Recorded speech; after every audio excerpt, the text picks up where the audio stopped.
Então deixa eu começar aqui de novo. Hoje é dia 15 de fevereiro de 2013 e nós vamos para a nossa aula seguinte, que tem um enfoque diferente das aulas que a gente vem vendo anteriormente. Toda essa disciplina, ela tem um mote, né? Ela tem um argumento, uma tentativa de remeter ao universo de questões de vivência do agente comunitário de saúde, certo?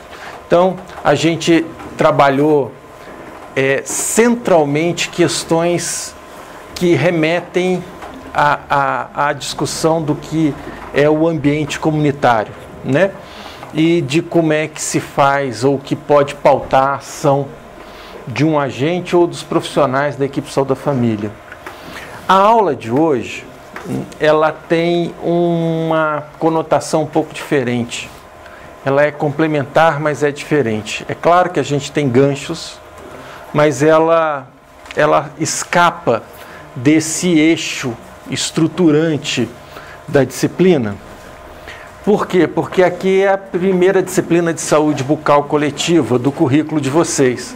Então tem alguns conteúdos que não podem, de maneira nenhuma, não serem oferecidos numa formação de saúde bucal coletiva em graduação.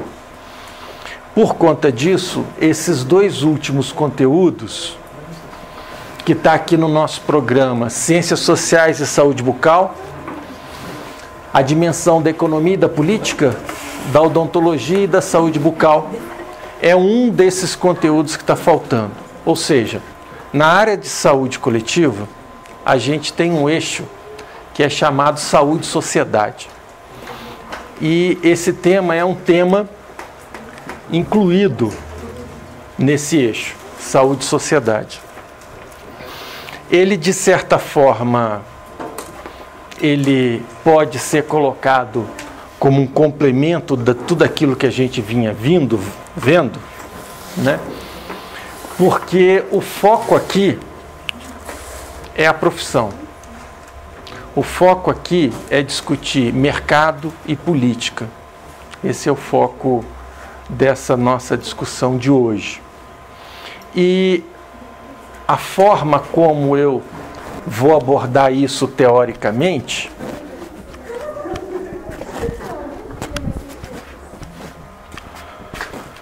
de certa forma dá um link para o que a gente vinha trabalhando.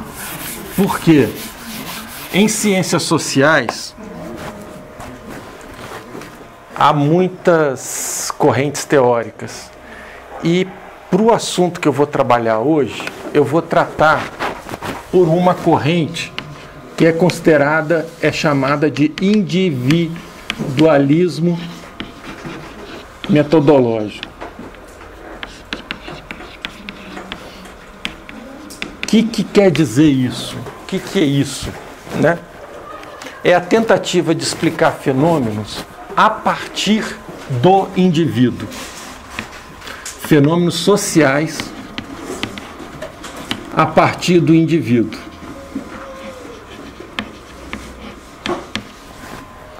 Há várias formas de tentar explicar fenômenos sociais.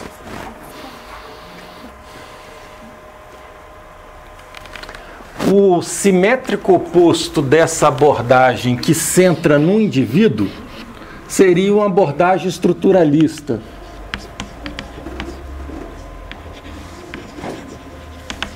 Nessa abordagem estruturalista, que nós não a faremos aqui, né? A sociedade, ela é observada a partir das suas instituições culturais, sociais, econômicas, e o quanto que essas instituições, elas conseguem colocar as pessoas no piloto automático e os indivíduos vão agindo seguindo a corrente. Certo? Vão agindo seguindo a regra daquela instituição cultural, social, político, econômica. Essa visão, ela de certa forma tira o indivíduo da explicação, tira as pessoas, a vontade das pessoas da explicação. Ela tenta explicar fenômenos sociais através dessas estruturas sociais, certo? Elas estariam determinando o comportamento dos indivíduos. Tá claro isso? Esse tipo de abordagem, ela anula a ação individual, ela anula o indivíduo. Ela é poderosa para explicar uma série de coisas que realmente acontecem. Mas a falha que ela tem é não colocar o indivíduo como o início da explicação, né? E essas abordagens estruturalistas foram muito comuns nos anos 70, né? E foram bastante comuns na América Latina, no fim da ditadura militar, numa leitura estruturalista do marxismo, que nós não a faremos aqui, certo? Nós temos 2 textos meus fundamentando a aula de hoje. Um texto é um texto político com abordagem 100% individualista metodológica. E o outro é um texto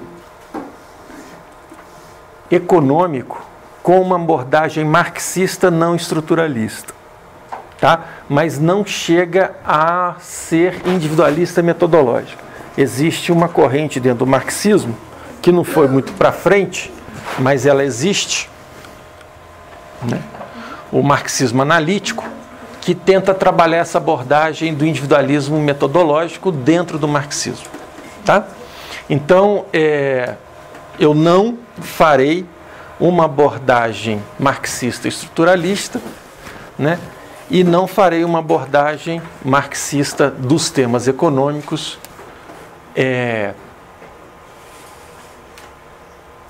a partir do marxismo analítico, né? Eu vou trabalhar o marxismo da sua forma mais tradicional, né? Com os seus elementos de análise econômicas mais tradicionais, certo?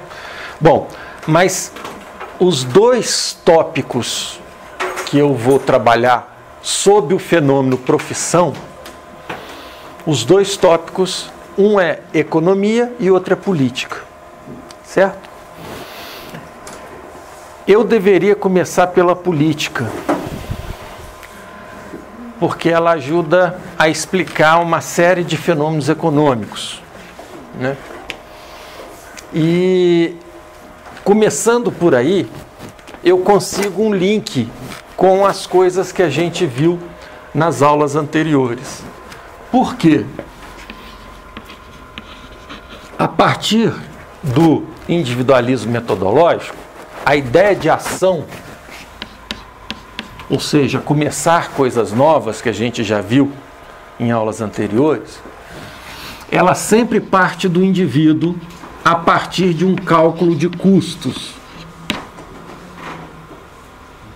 O indivíduo coloca o benefício e põe o custo, e ele faz esse cálculo, né? Deixa eu abrir aqui um esqueminha que nos ajuda a ver isso aí. Vamos? Não está abrindo? Eu tinha deixado aberto. Deixa eu abrir então de novo.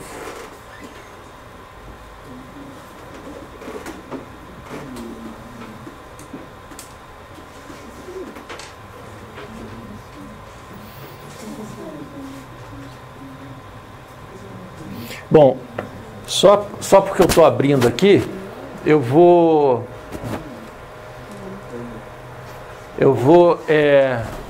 comentar que esse conteúdo sobre política da profissão é algo que eu acabei de publicar na forma de um livro, a data é 2012, e é a primeira parte do livro. O livro está disponível no site do NESP, que é o Núcleo de Estudos de Saúde Pública aqui da UNB. E ele se chama Imputações Ideológicas, Derivações Públicas e Privadas do Profissionalismo como Crença na História da Odontologia Brasileira. Um ensaio sobre o esvaziamento da ação. Tá? E nesse livro, ele tem duas partes. A primeira parte é sobre política. Teoria política e aplicada, um olhar neo-institucionalista sobre a ação coletiva, conflitos institucionais e status profissional na odontologia brasileira. E a segunda parte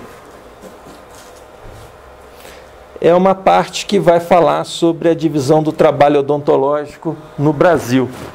Esse é o material daquela aula que vocês ficaram de ouvi-la, sobre a divisão do trabalho no Brasil para repor, certo?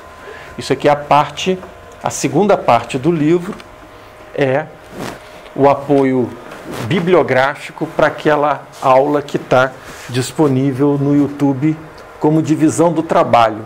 Tá? Ela não está como saúde bucal coletiva 1, ela está como estágio comunitário, multidisciplinar. Tá? Bom, então, esse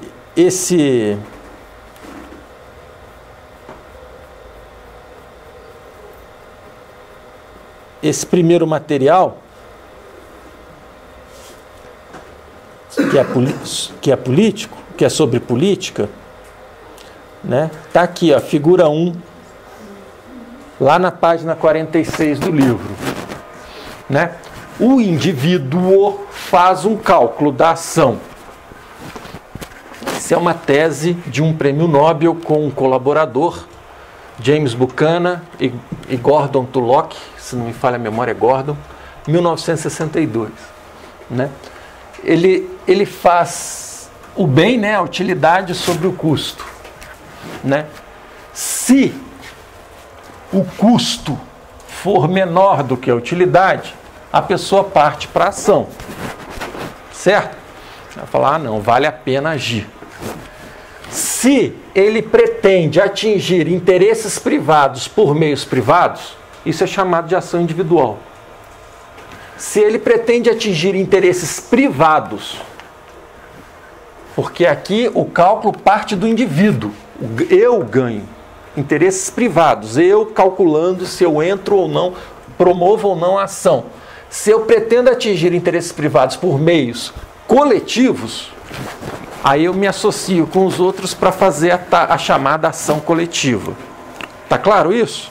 Então nós temos ali uma explicação individualista metodológica para a origem da ação. O sujeito é racional. Ele calcula, ele pesa as coisas. Nós vimos também na aula passada, na aula retrasada, nós vimos aqui uma definição de ação social do Weber, que ele vai falar o quê? Que uma ação social, uma ação, ela pode ser racional, mas ela pode ser afetiva ou tradicional. E dentro das ações racionais, ela pode estar referida a valores, a princípios, e ela pode estar referida a fins, às consequências. Aquele gráfico que a gente acabou de ver do Buchanan com o Tulloch, aquele gráfico é só essa ação social racional com relações a fins. Você faz um cálculo das consequências. Você não está racionalmente movido por princípios, certo? Que é uma outra motivação. Tá? Nós estamos colocando aqui que uma ação social, uma pessoa pode agir impulsionada por razões não racionais de ordem afetiva. Elas podem agir impulsionadas por razões não racionais de ordem tradicional, só continua seguindo, fazendo tudo aquilo que se faz tradicionalmente, E muito da vida da gente, a gente age com essas orientações, certo? Ou a gente pode fazer cálculos.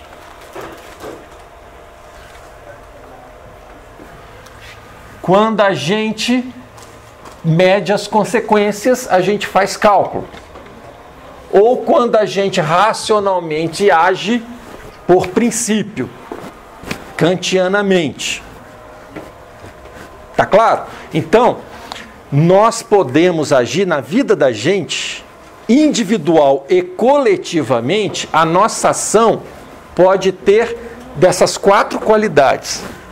Só que na fala que nós estamos fazendo aqui e hoje, nós estamos frisando esta aqui, a ação social racional com relação a fins. Ela é consequencialista, tá certo? É como se o mundo fosse um tabuleiro de xadrez.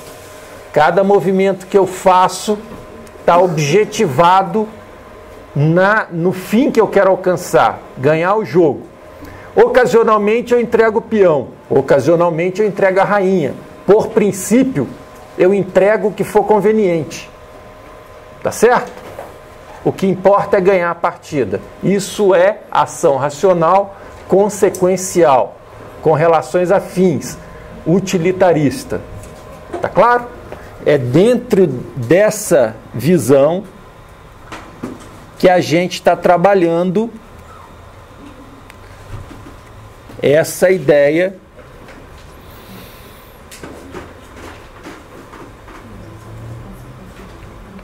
engraçado, o texto eu não estou conseguindo.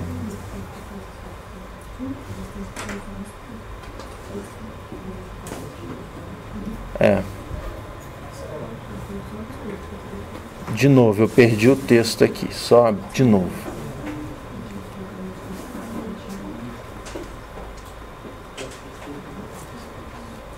Tá aí.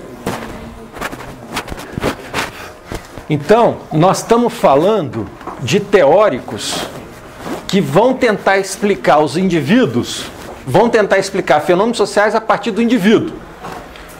Comportamento dos indivíduos agregados se transformando em fenômenos sociais.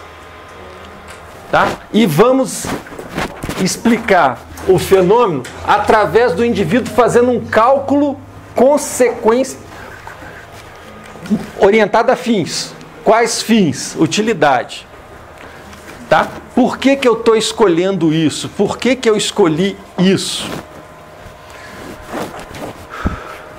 Porque boa parte da explicação da ação feita no âmbito da odontologia é uma explicação que, quando racional, ela é consequencialista. E ela é individual. Certo? Existe muito pouco de razão orientado a valores, orientado a princípios. Certo? Nós estamos aqui quase concluindo um semestre falando sobre questões comunitárias e princípios comunitários e tudo mais. Provavelmente, quando eu encontrar de novo com vocês daqui a 1 ano e meio, talvez nem um resíduo disso tenha permanecido. Porque ela está orientada a princípios. E vocês fazem curso orientado aos fins. Qual é a utilidade que isso tem para formar, para eu estar no mercado, tá certo? Possivelmente pouco disso vai... E vocês representam o comportamento padrão do dentista comum, da esmagadora maioria dos dentistas brasileiros. Tá claro? Isso traz consequências sociais. Quando a gente multiplica um comportamento individual orientado às consequências individuais, né? E mais, o dentista brasileiro, lamentavelmente, tem uma percepção de que a ação coletiva pouco resolve. o eixo da ação do dentista brasileiro é a ação individual. Meios privados. E nós vamos discutir alguma coisa aqui sobre os meios coletivos. O texto de economia, ele é focado na ação individual. O que cada dentista sozinho, com seus meios privados, o que ele vem fazendo e vem com isso inovando para tentar se manter no mercado. E ele trabalhando como se fosse um sujeito calculadora. O racional aqui é calculando os resultados. E ele se coloca no mercado concorrencialmente, porque o mercado é um espaço de concorrência, recorrendo a meios privados para atingir interesses privados. Existe o interesse privado de cada dentista de ter o seu próprio bem-estar assegurado legitimamente através de uma prática profissional? Sim. Claro? Tá. Então, se eu tenho como interesse, fins, assegurar o meu bem-estar do ponto de vista profissional, eu posso agir individualmente para isso. Como? Vou fazer minha faculdade, vou fazer minha especialização, vou montar meu consultório, vou me colocar no mercado desse jeito ou daquele outro jeito. Eu, sozinho. Ações individuais.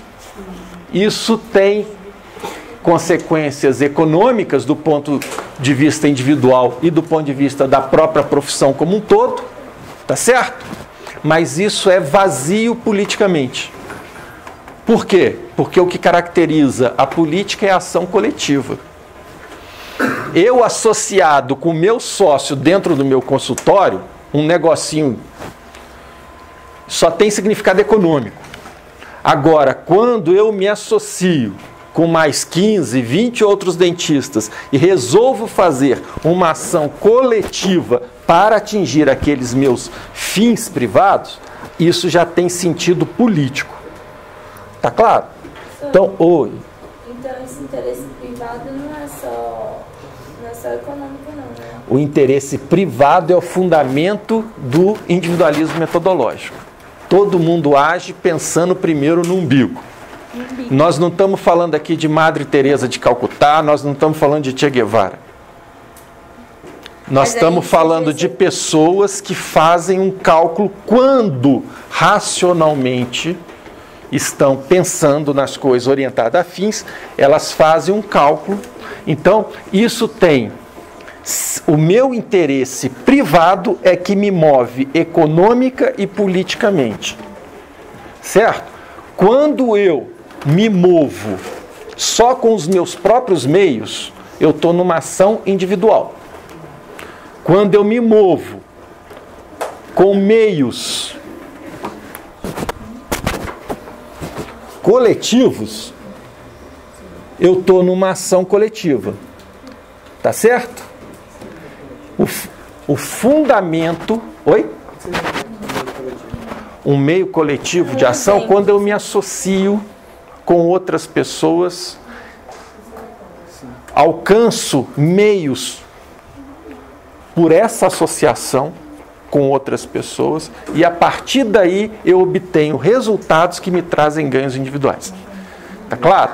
Quando você se associa com outras pessoas. A ação ela é coletiva quando são mais de um indivíduo associados para além de meios privados, buscando meios coletivos para alcançar aquele fim. Por exemplo, indo no Congresso. Alguém é dono do Congresso? Mas o Congresso é um meio coletivo para alcançar fins individuais?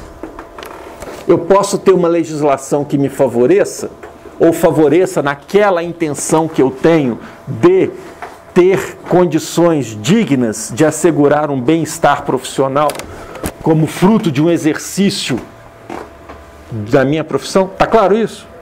Então, olha só, quando eu faço tudo aquilo para ter meu consultório, para concorrencialmente no mercado me distinguir, eu estou fazendo uma coleção de ações individuais que está mudando a minha história, tá certo?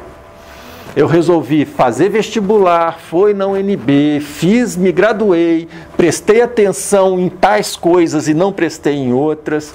Quando eu me formei, escolhi tal especialização, segui para o meu mestrado, fiz o meu doutorado, resolvi abrir meu consultório com um colega que eu conheci na faculdade e lá naquele consultório a gente resolveu ter tal e qual estratégia concorrencial de mercado, nos estabelecemos e estamos correndo atrás por meios individuais daquela finalidade que eu pretendo, o meu bem-estar pessoal decorrente do exercício profissional. Tá claro isso? Isso é ação individual, tudo bem? É ação porque está mudando a minha história, não está? Não está? Mas isso muda a história da odontologia brasileira? Não é uma ação política. Por que ela não é uma ação política? Porque ela não é uma ação coletiva. Ela não é uma ação que mobilizam pessoas e recursos coletivos. Tá claro? Meios coletivos para alcançar o mesmo fim. Eu poderia fazer ações coletivas utilizando meios coletivos orientadas com aquele mesmo propósito de ter uma vida profissional digna? Sim. Qual ponto é coletivo e qual ponto é só individual? Por exemplo, tem esses IBO que juntam um monte de dentistas, mas ali é só... A pergunta que eu te faço é, tem consequência política? Não. Então você não caracteriza como ação coletiva. Mesmo tendo 20 dentistas. Você cria uma empresa, tá certo? Sociedade anônima, coloca capital aberto na bolsa. É claro que isso tem consequências na história do mercado, porque nós já chegamos num negócio que é uma Aboprev da vida, Odontoprev da vida, que é uma empresa de capital aberto de odontologia. Isso faz história, certo? Tem capital na bolsa, isso faz história, mas a história econômica da odontologia não faz a história da odontologia como profissão do ponto de vista dela, metonimicamente falando, se autofabricar. A odontologia, neste caso, quando ela é capaz de se autofabricar como profissão, como metonímia, né, de um animal vivo, de um bicho vivo, dotado de vida, ela faz o quê? Ela tenta se construir. Você não se fabrica? Você não tem um projeto de futuro? E a nossa profissão, ela se fabrica por um projeto de futuro? Essa é a minha pergunta. Ela é politicamente viva? Ela é capaz de sustentar o seu pulso de crescimento, de organização, de negentropia, lembra? Negando a entropia e o caos? Ela é capaz de buscar ordem, lembra disso?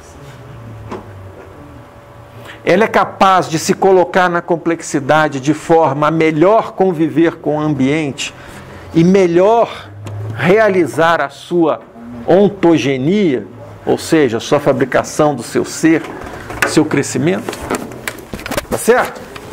Metonimicamente, lembra lá do Varela? Claro que a odontologia não é bicho vivo, não é biológico a odontologia, né? Mas ela é autopoética, ainda que não seja viva. Vivo é o dentista, certo? Mas a nossa profissão, ela, enquanto algo, uma instituição criada por dentistas, na verdade para dentistas, né? Essa profissão é capaz de produzir sentido, gerar a sua história. Lembra lá da perspectiva comunitarista? Ela é capaz de se orientar. Essa é uma discussão, tá? Então, por que eu escolho o individualismo metodológico?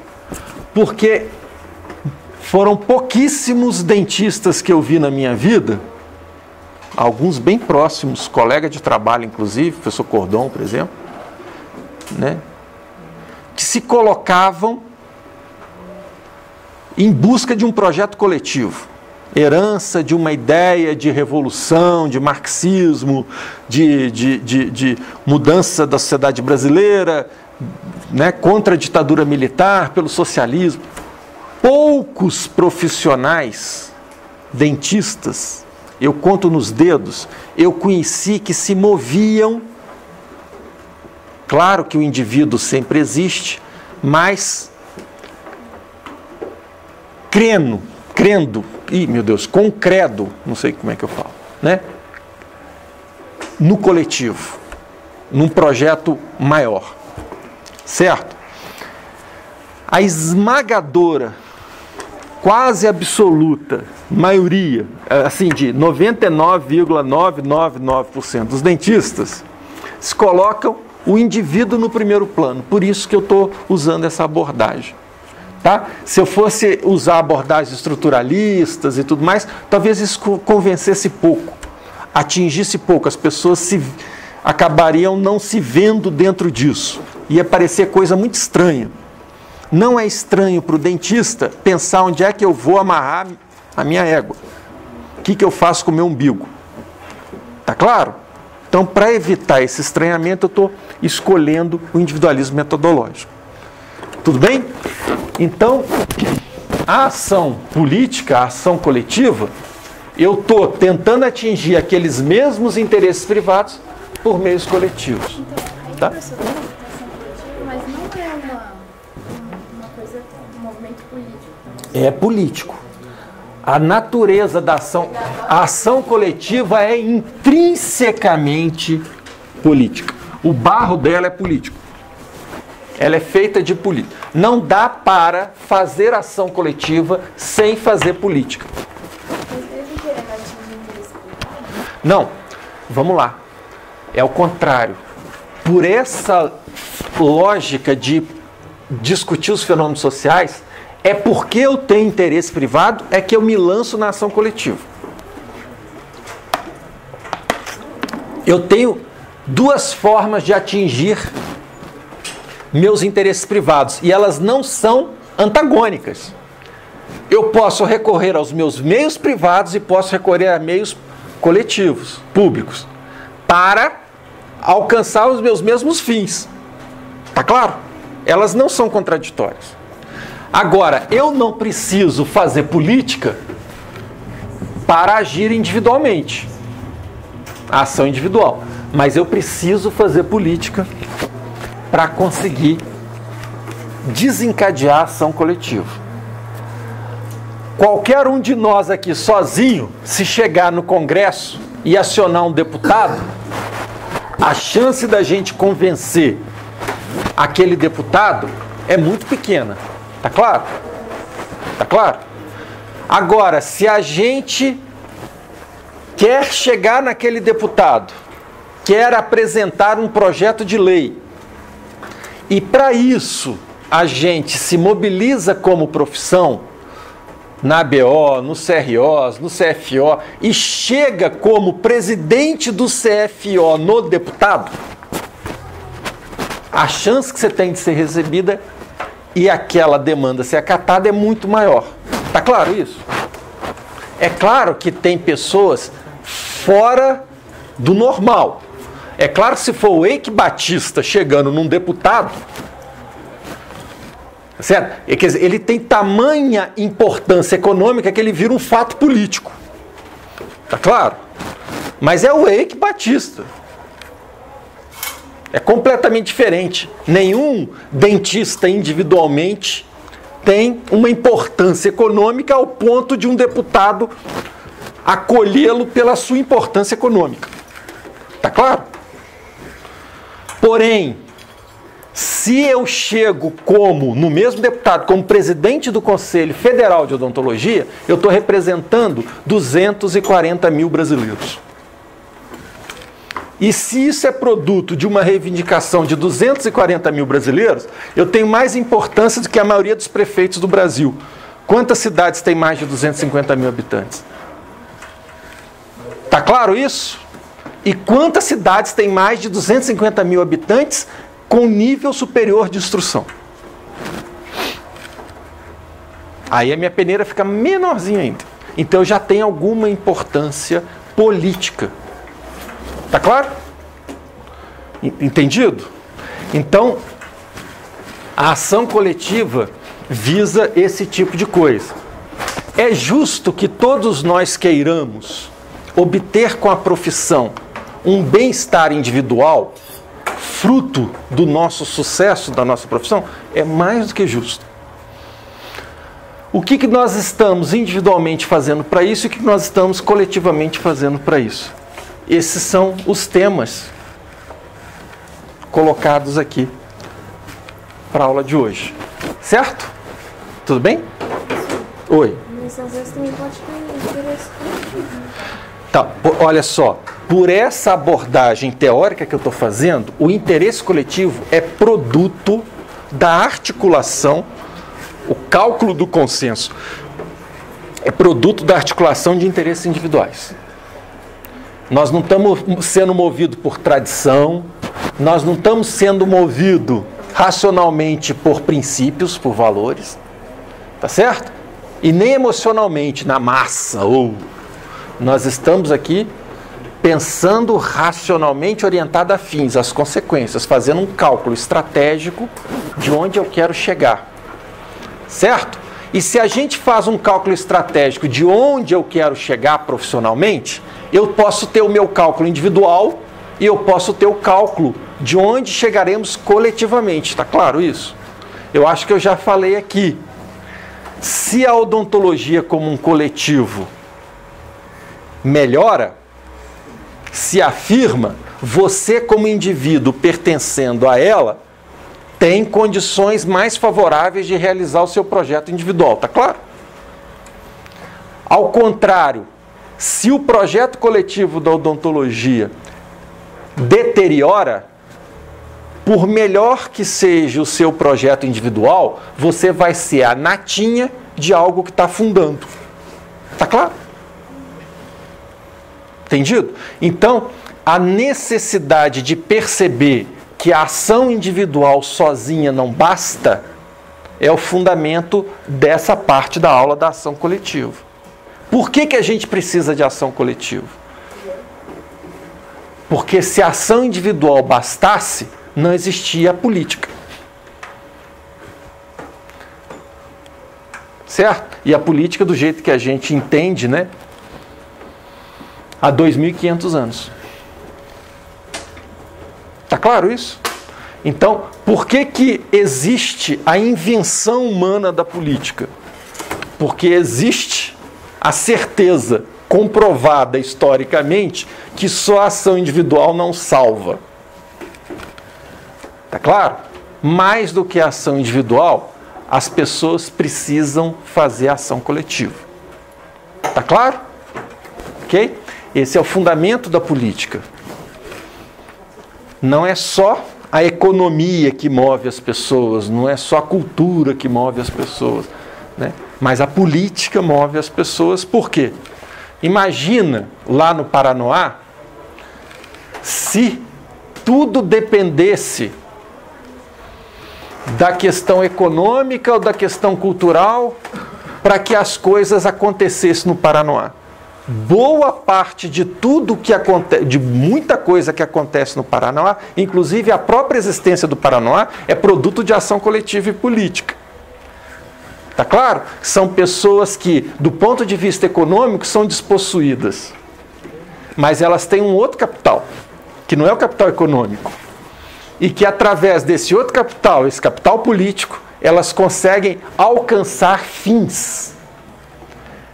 Aquelas pessoas que a gente conhece, diferente do Ike Batista, não têm meios privados para conseguir os fins que pretende.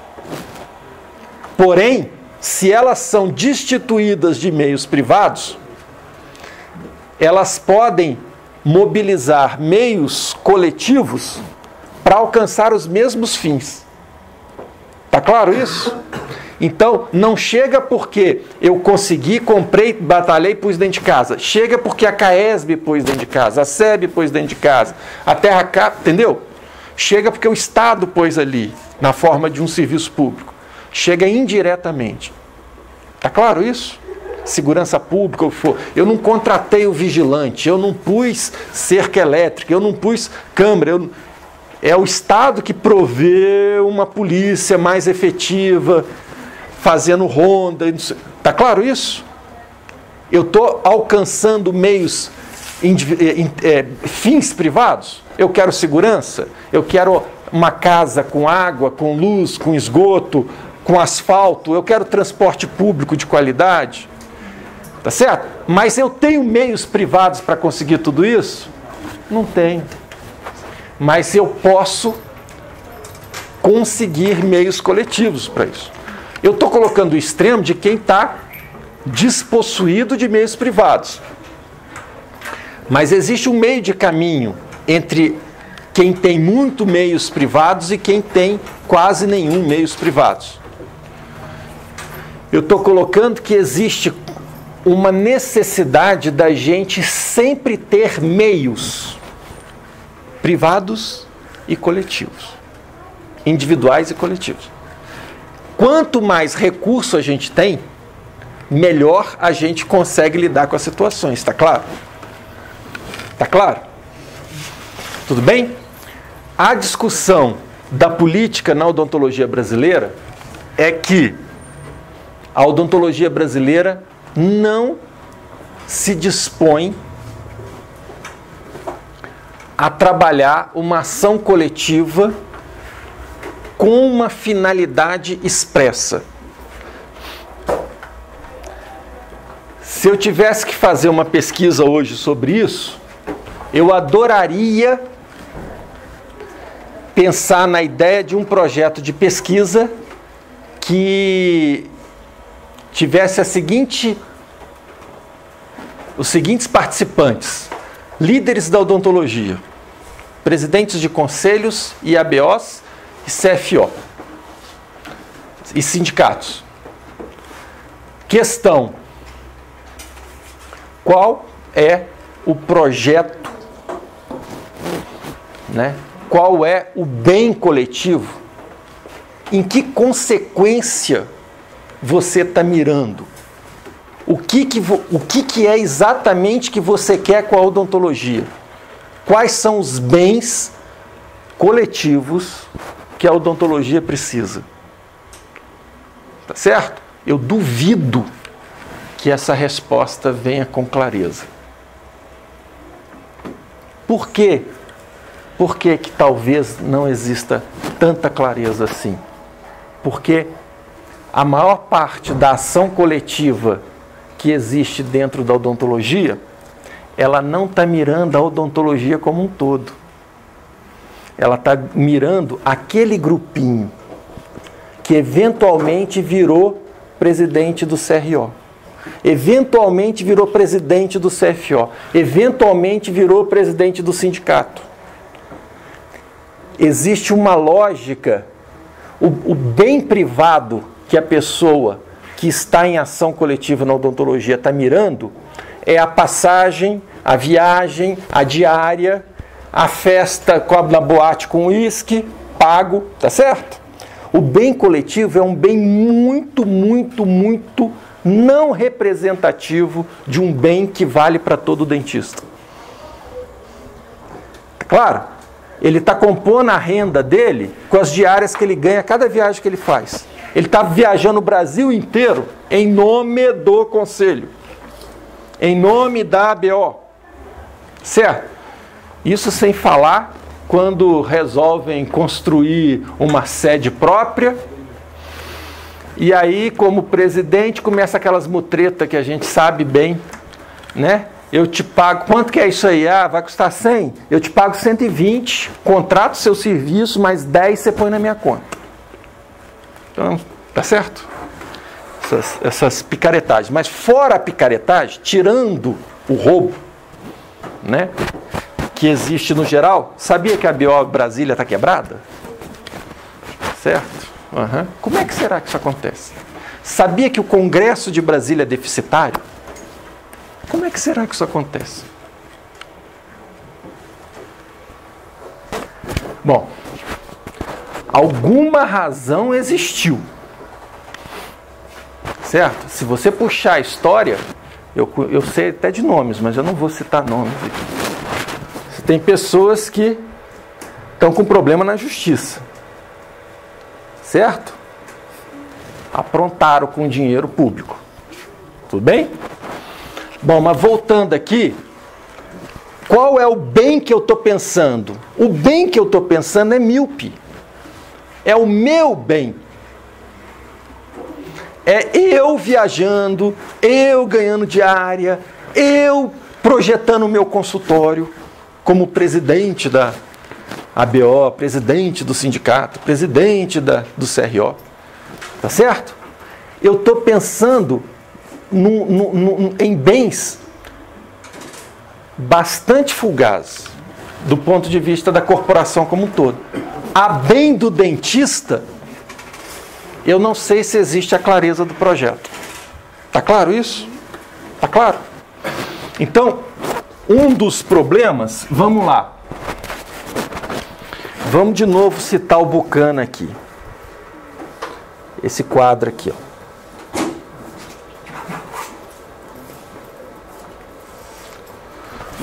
O Buchanan fala o seguinte: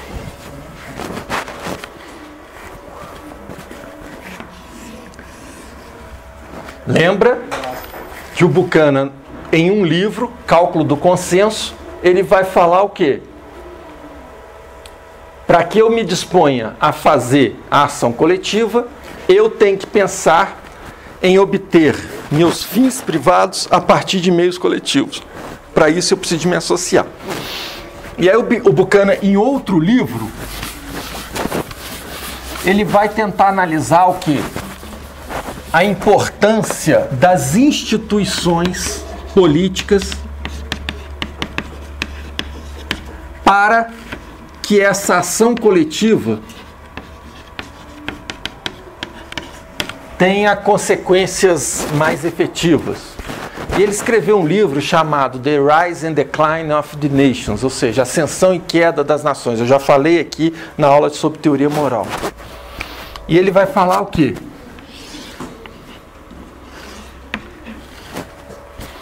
Ele, analisando a história de alguns impérios, algumas potências históricas, né? Ele percebe o quê? Ele vai perceber que a ação, o cálculo do consenso, ele é explicado quando as pessoas percebem o quê? Que é importante constituir um ordenamento. É importante institucionalizar. Ele chama o seguinte, ele chama de anarquia natural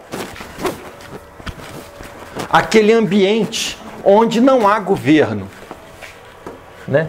Quando não há governo, quando não há nenhuma regra, não tem odontologia, quando não há uma instituição, ele percebe o quê? Em anarquia natural, as pessoas acabam gastando muito tempo em esforços de predação e defesa. O que é isso? Eu quero trabalhar sim, mas vira e mexe o fulano me ataca. Aí eu tenho que gastar um tempão em me defendendo desse fulano. Isso acaba gerando que tipo de resultado? Eu estou perdendo tempo de produzir. Logo eu estou perdendo tempo de gerar riqueza, logo eu estou perdendo bem-estar. Tá claro isso? As pessoas rapidamente percebem, isso é bem Hobbes, o homem é o lobo do homem. As pessoas rapidamente percebem que é preciso criar regras e estabelecer direitos e deveres. Contratar instituições para que eu não precise ficar me preocupando com o ataque e me preocupando com a defesa. Por exemplo, Alguém aqui se preocupa, quando vem para a UNB, de vir acompanhado por uma escolta armada? Esse é o tipo de preocupação que, ocasionalmente, alguém aqui é assaltado. Mas a gente espera que a polícia coíba, que as câmeras que tem no estacionamento e a vigilância interna coíba esse tipo de coisa. Não vai ser você que vai andar cercado de vigilante o tempo todo para não ser roubado. Tá claro isso? Então, quando a gente contrata algumas instituições, por exemplo, a polícia, boa parte daquela predação, que é a mais, o assalto, o roubo, o assassinato, né? Você transfere essa responsabilidade pela sua defesa para o Estado. Tá claro? Na medida que você está desobrigado de se defender, sobra mais tempo para você estudar, para trabalhar, para ganhar dinheiro e para produzir e ser feliz. Tá claro isso? Tudo bem? Então, o Buchanan fala o seguinte: em anarquia natural, é muito complicado para as pessoas sobreviverem muito tempo em anarquia natural.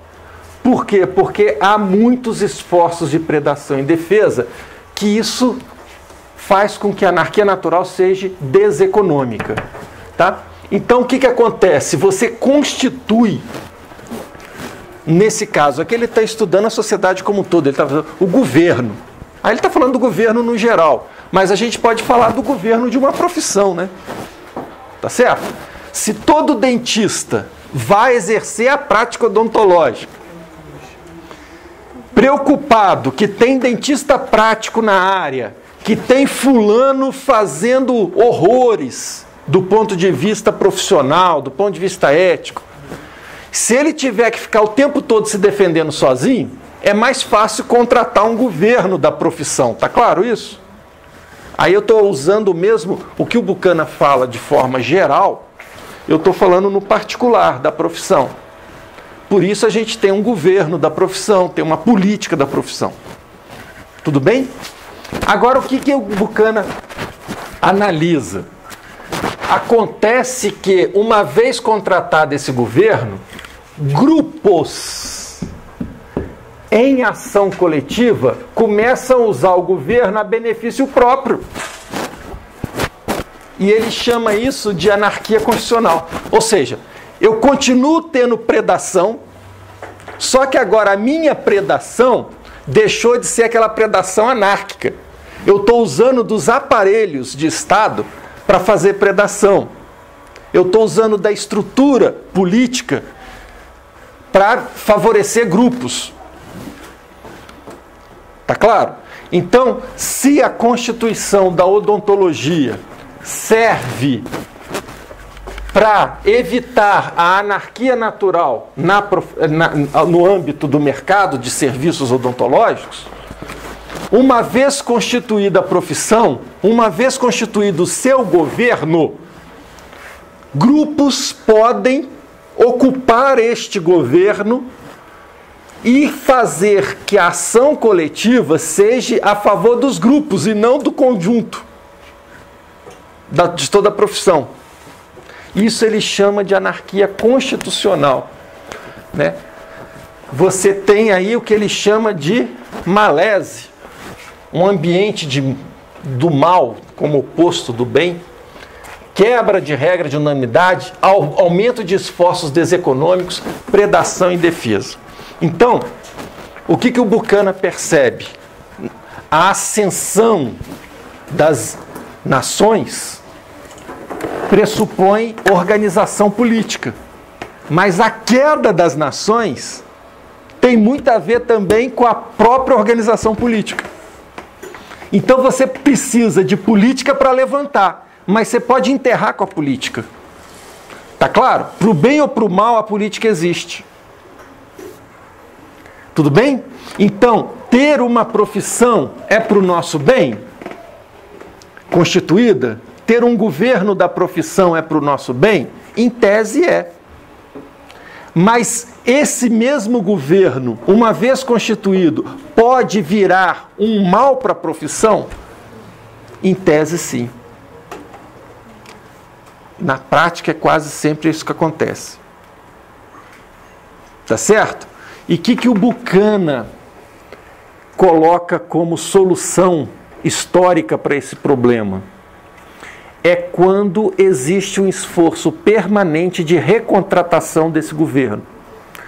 Para que existe um legislativo no Brasil? Para que as regras sejam recontratadas no plano das leis e da Constituição permanentemente. Tá certo? Então, regra é feita para ser útil. Quando não é, você tem que recontratar ela. Quando a coisa começa a não funcionar, você tem... A regra é um instrumento.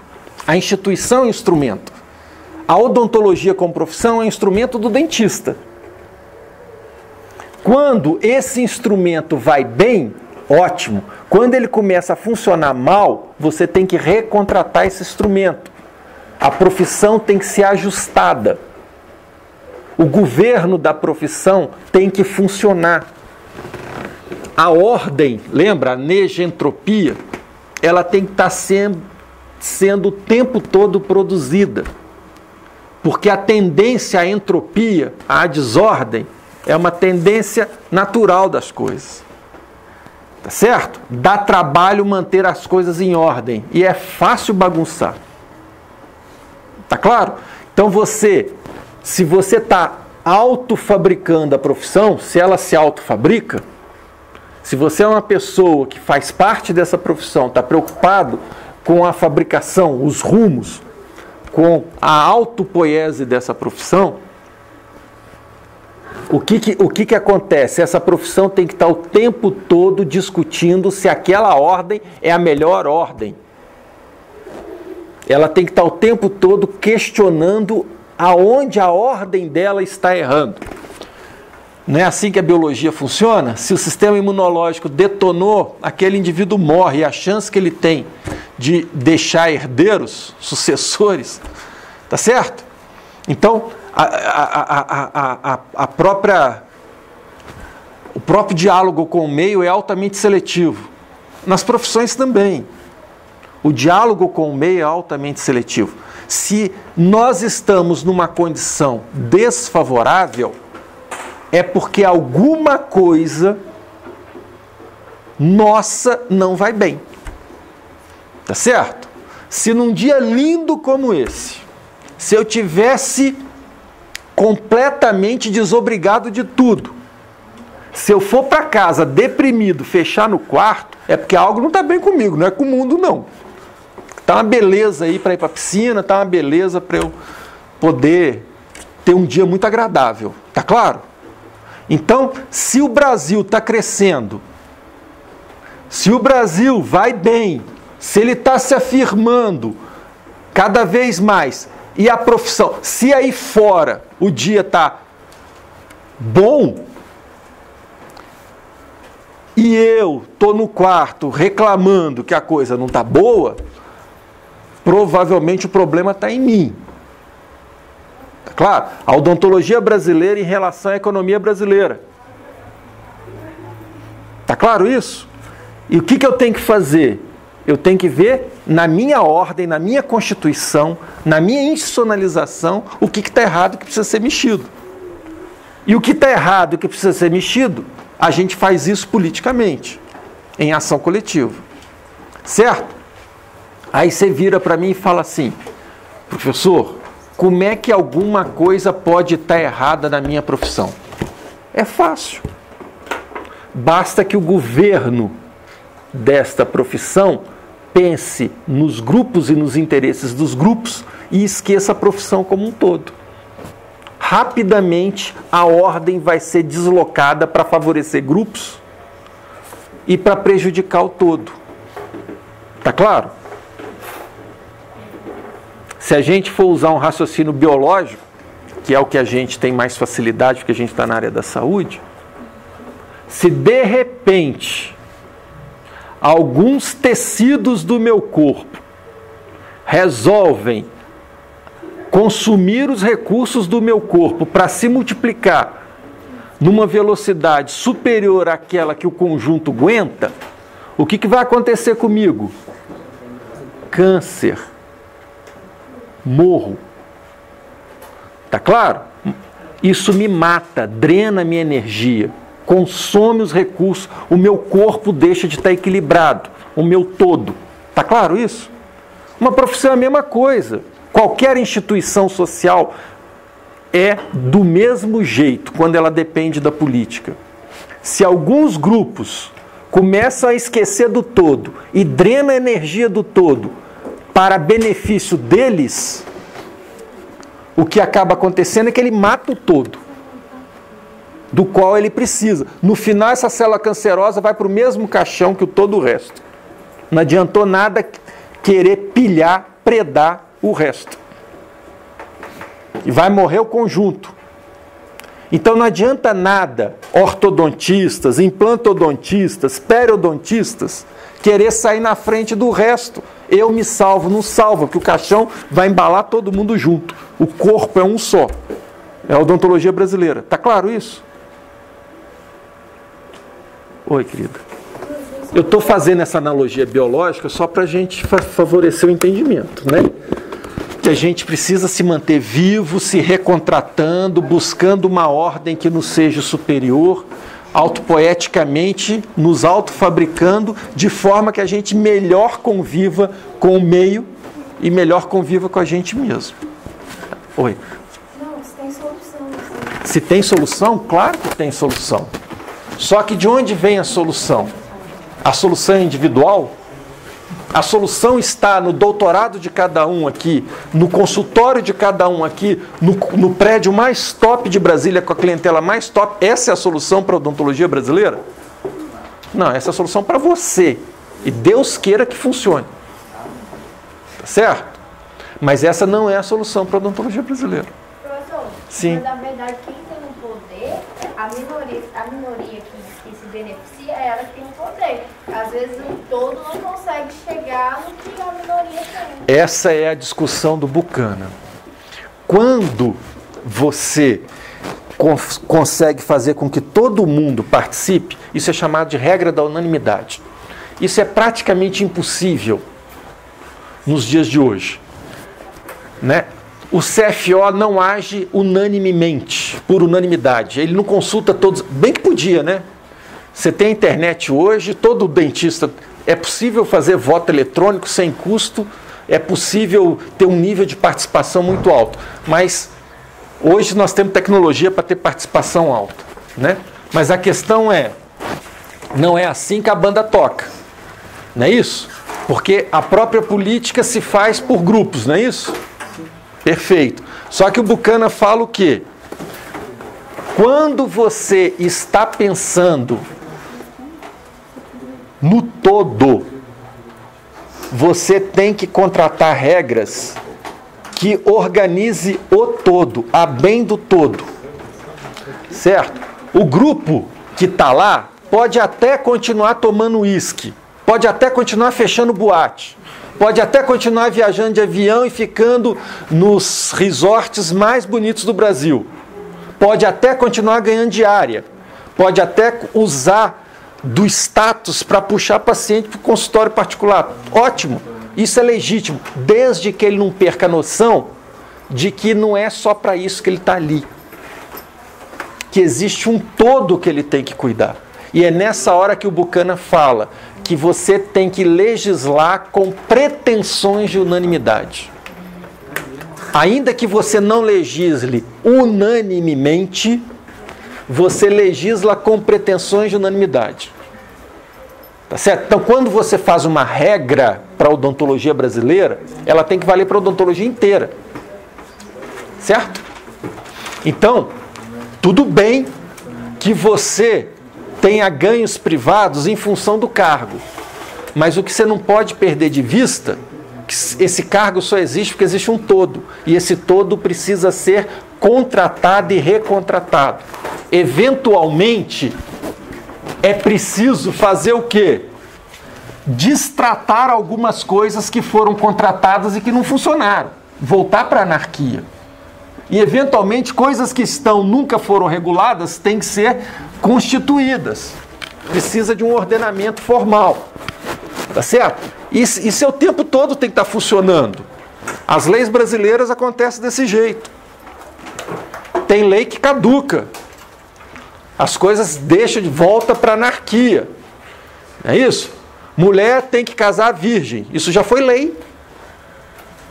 Tá certo? Em algum momento o Estado brasileiro achou que isso deveria ser legislado. Hoje não tem menor cabimento isso. Isso tem que voltar para a anarquia. O que eu vou fazer com o meu corpo antes de casar é problema meu, não é problema do Estado, não. Tá certo? Mas isso é entendimento hoje. Então, questões vão para o âmbito constitucional, para constituir regras, ou voltam para o âmbito da anarquia. A gente tem que estar o tempo todo patrulhando para ver qual é o melhor conjunto de regras, qual é o melhor ordenamento que nos mantém eficaz no meio. Tá claro? A pergunta que eu faço é se o nosso conjunto de regras nos mantém eficaz no meio hoje. E é claro que não. Nós temos no Brasil 2,5 vezes mais dentistas do que a gente precisava no Brasil. Deixa eu mostrar aqui uma curvinha de crescimento.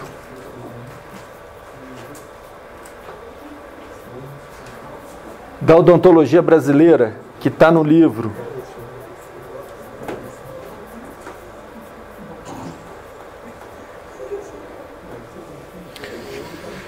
Olha aqui.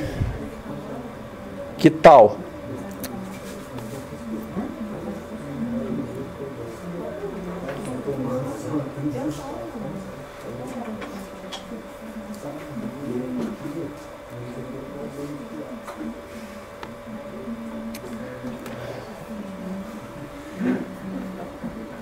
Olha aqui, gente. Isso aqui é o crescimento do número de dentistas no Brasil na segunda metade do século XX, de 1969 a 2010. Em 1969, eu tinha 3 anos de idade e existiam 23 mil dentistas no Brasil. Certo? Quando eu entrei na faculdade, 82, 83, sei lá, já existia 63 mil dentistas no Brasil, 3 vezes mais. E eu tinha 17 anos. Em 17 anos, triplicou o número de dentistas. Certo? Hoje, nós temos 233 mil dentistas. Multiplicou por 10 a quantidade de dentistas ao longo desses quase 50 anos. 10. Tá? Detalhe. Vamos voltar aqui para a página anterior. Oi? Por que aumentou esse interesse em ser dentista? Não, por que aumentou o número de dentista? O interesse em ser dentista é fácil. Na minha época, quando eu entrei para a faculdade, médicos e dentistas tinham rendimentos similares, status social similar. Certo? Na minha época, quando eu entrei para a faculdade, quando existia o quê? 60, 70 mil dentistas no Brasil. Se você for nos Estados Unidos hoje, médico e dentista têm rendimentos similares. Médicos especialistas e dentistas especialistas têm rendimentos similares. Logo, por que as pessoas querem ser médicas? Por que as pessoas querem ser dentistas? A maior parte, eu fazia essa pergunta quando eu entrei aqui na universidade. Por que você escolheu ser dentista? E eu punha algumas opções para as pessoas. A primeira opção que eu punha é sobrevivência. Eu quero um futuro que assegure a minha sobrevivência. A segunda questão que eu colocava aqui é aquela questão do tipo, desde criancinha eu me vejo dentista, sou apaixonado com odontologia e, sabe, então é uma questão irracional.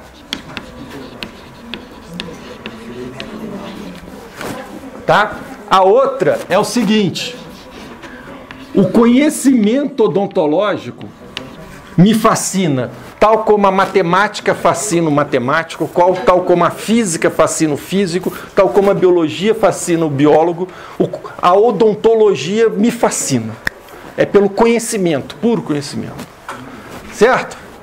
Vamos lá, gente, só rapidamente. Levanta a mão para mim quem entrou na odontologia pensando principalmente, é claro que a gente faz um mix dessas coisas, mas pensando principalmente em sobrevivência. Quem? Pensando irracionalmente, desde criancinha eu me vejo dentista, não me vejo em outra. E o saber odontológico? Tem um monte de gente aqui que não respondeu. Provavelmente pensou em sobrevivência, os que não responderam. Certo? Tem alguma outra categoria aqui que eu não listei, gente? Porque não passa medicina. Hein? Não. Tá bom, porque não passou em medicina. Mas você ia fazer medicina por quê? Sobrevivência. Pois é. Pois é. Principalmente, eu estou falando principalmente.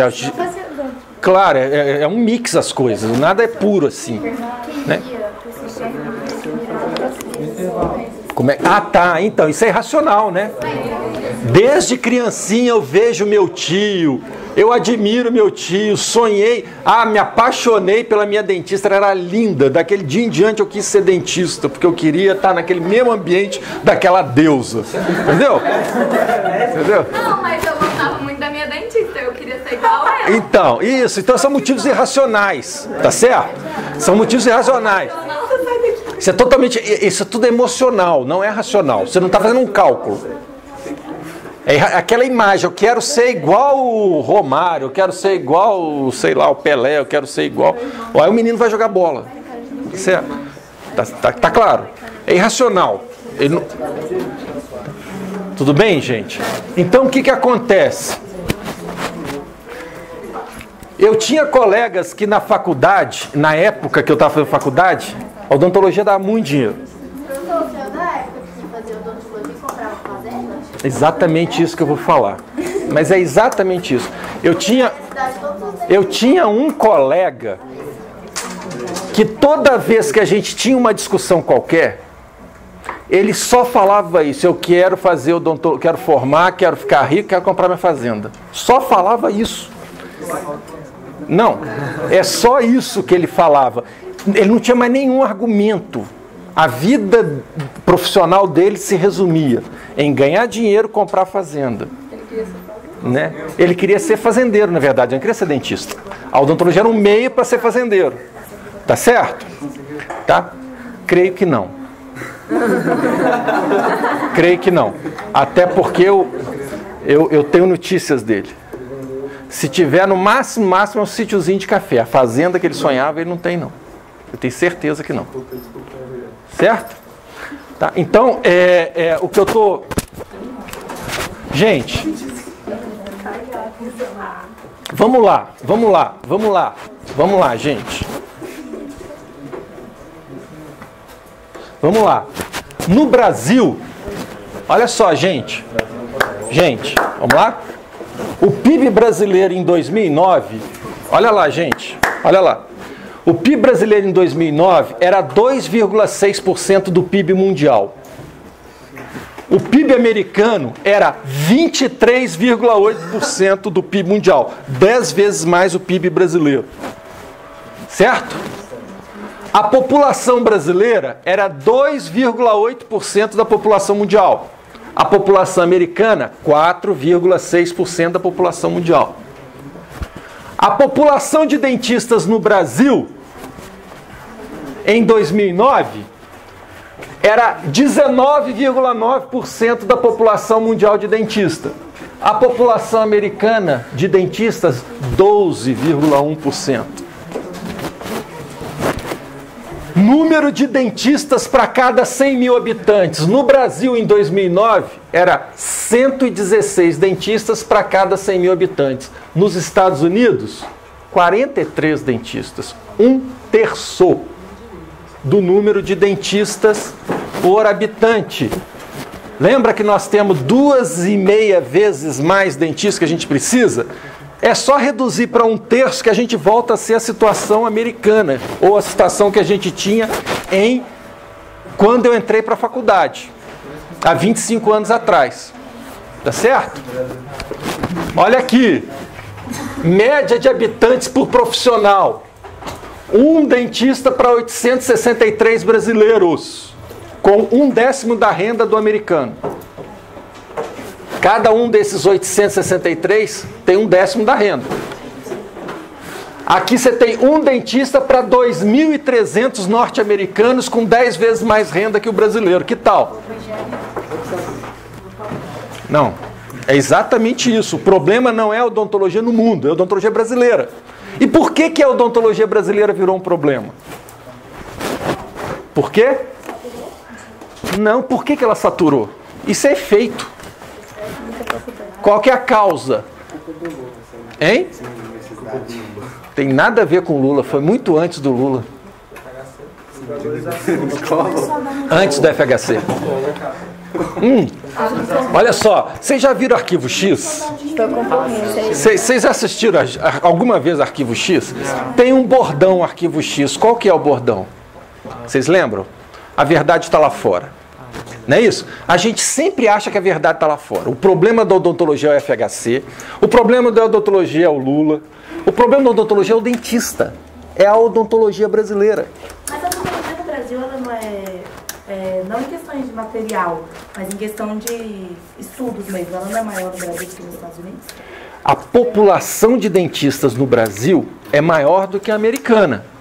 É mais que o dobro. E ela tem relevância porque nós somos o maior colégio de dentistas do mundo.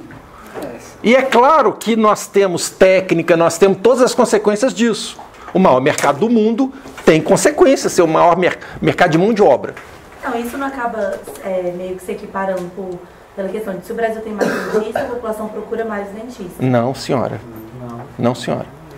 Não, senhora. Porque olha só, nós temos 20% da população mundial de dentista no Brasil. Não temos 20% da população mundial aqui, não temos 20% da riqueza do mundo aqui e não temos 20% dos problemas bucais aqui. A conta não fecha. Tem dentista sobrando. E por que tem dentista sobrando?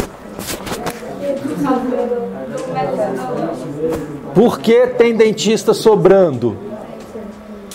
Por quê? Olha aí, essa é a curva de crescimento do número de dentistas no Brasil. Por que aumentou a faculdade? Isso é uma das coisas. Bom, a pergunta é, quem ganha tendo dentista demais?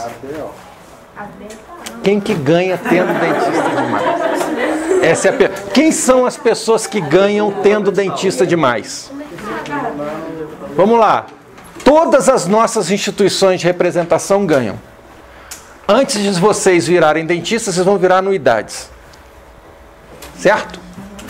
Segundo, antes de vocês virarem dentistas, vocês vão virar participante de congresso. Antes de vocês virarem dentistas, vocês vão virar aluno de especialização. Antes de vocês virarem dentistas, vocês vão virar anuidade de sindicato. Antes de vocês virarem dentistas, vocês vão virar o quê? Mão de obra barata para o SUS. Antes de vocês virarem dentistas, vocês vão virar mão de obra barata para plano de saúde. Antes de vocês virarem dentistas, vão virar mão de obra barata para outros dentistas e empresários da odontologia. Quem é que ganha com um excedente de mão de obra, de força de trabalho odontológica no Brasil? Quem é que perde? A gente. Não, mas não está bem distribuído em todo o Brasil, é mais centro-sul. Essa é a questão. Não está bem distribuído. Por que está sobrando dentista aqui e você não vai para o interior do Piauí? Hein? Pois é, essa aqui é a questão. Poxa, eu vou sair. Acho que ele falava lá do Ceará, ele me tirou. Mora em Brasília e vai lá para o interior. Que tal?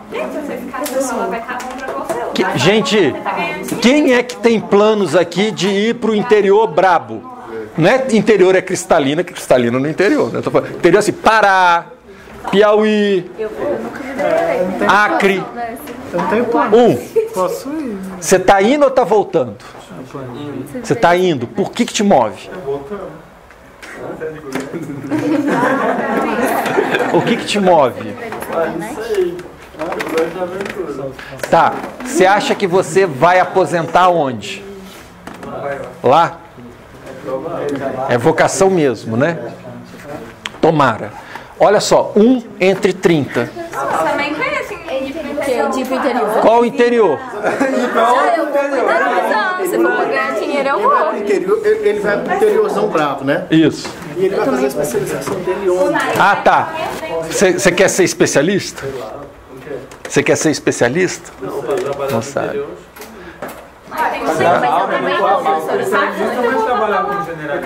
Você quer ir no interior para abrir consultório ou você quer ir pelo exército? Como é que você quer ir para esse interior?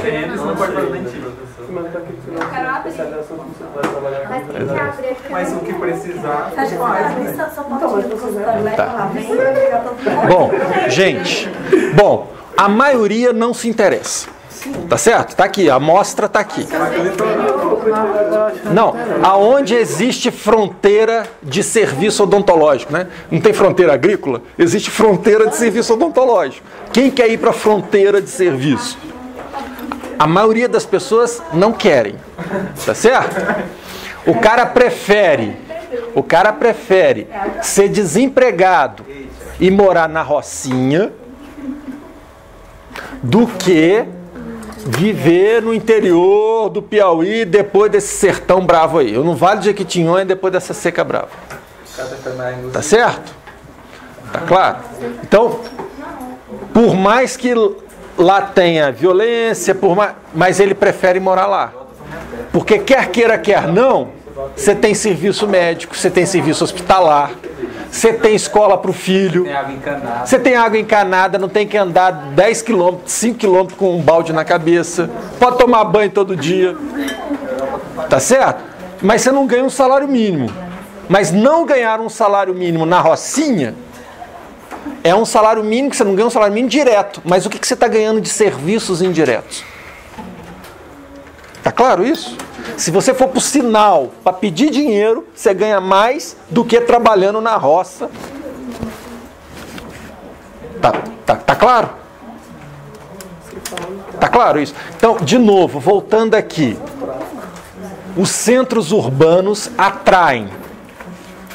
A questão não é distribuição. Não é porque está faltando, está sobrando dentista no centro urbano e está faltando dentista em outros lugares. Se você pegar a lista de municípios brasileiros que não possuem dentista, essa lista é pequeniníssima. Quando eu me formei, essa lista era enorme. Porque as pessoas individualmente estão buscando alternativas com bens individuais, ação individual. A questão é, essa ação individual multiplicada resolve o problema dos 230 mil dentistas no Brasil? Então essa não é a solução do problema, ainda que isso possa colaborar. Mas você não soluciona o problema por isso, tá claro? Oi. Não dava pra fechar o corpo de faculdade. Fechar a faculdade. Gente, vamos lá.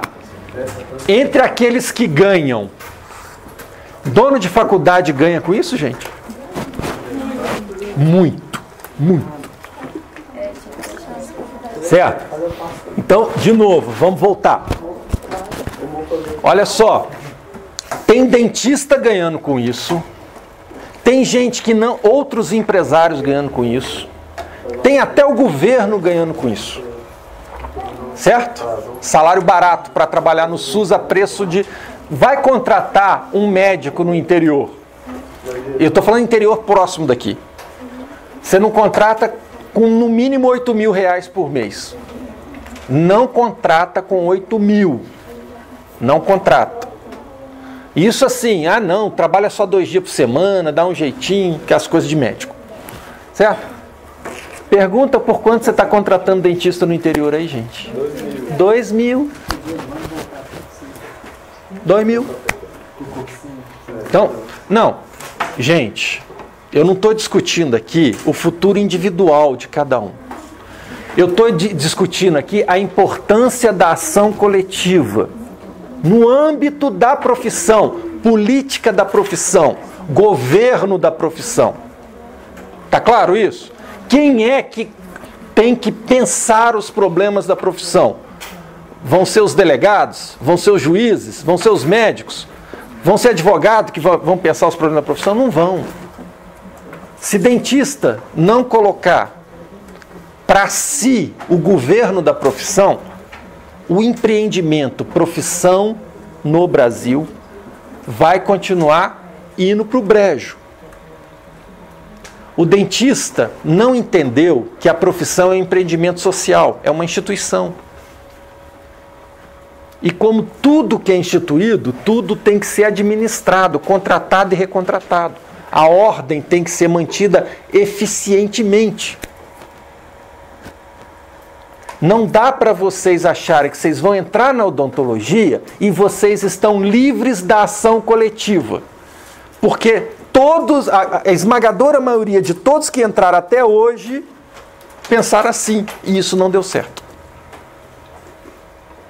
Se vocês individualmente querem entrar nessa canoa, lembra que ela está furada e que precisa de conserto. Por melhor que você faça, se não consertar a canoa, o barco já está afundando.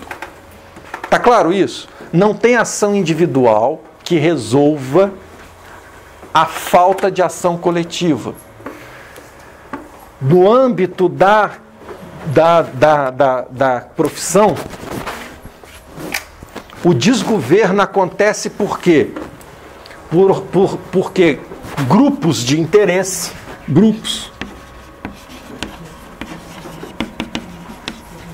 e aqui a gente listou alguns grupos de interesse, certo? A gente já listou quem ganha com isso.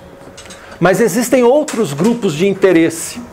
Nos anos 90, quando a crise começou, nos anos 90, quando a crise começou a se apresentar, do ponto de vista tem dentista sobrando, sabe qual foi a saída? Eu fui no momento de recontratação das regras em Manaus, na Assembleia Nacional de Ética Odontológica. Fui aqui representando o DF. Convocado pelo Conselho Federal, foi representando a ONB, convocado pelo Conselho Federal de Odontologia, num hotelzão lá de Manaus, sempre é num lugarzão assim, certo? Bom, acho que foi lá, ou foi em Manaus, ou foi no Costão de Santinho, Santa Catarina, acho que a outra foi no Costão, sei lá, um desses lugares, eu fui nos dois, tá?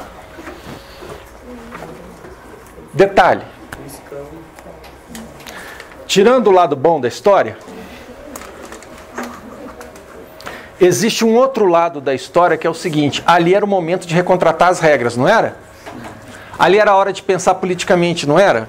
Ali era a hora de pensar consequência, do ponto de vista consequencial, do ponto de vista econômico, social, não é isso? Sabe o que eu assisti? De todas as falas, a melhor foi do advogado do CFO. O único que falou coisa com juízo. O resto parecia que estava no País das Maravilhas. Preocupado só com cartazinho, propaganda, caça-prático. Parecia que a gente estava na Suíça.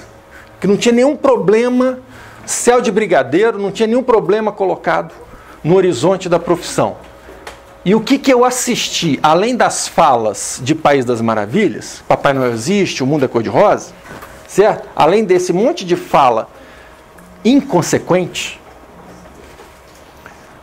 na hora de ir para a plenária, na hora de bater tese, qual foi o principal legado da primeira assembleia lá que teve para recontratar o Código de Ética? Criar mais especialidade. definir que especialidade é essa, que especialidade é aquela, aprimorar as especialidades. Por que será, gente? Porque boa parte dos dentistas achavam que, como especialistas, eles se salvavam. O foco estava nas regras das especialidades. Porque eu, sendo especialista, eu contrato convênio, eu fico bem na fita, ainda que o dentista comum se ferre.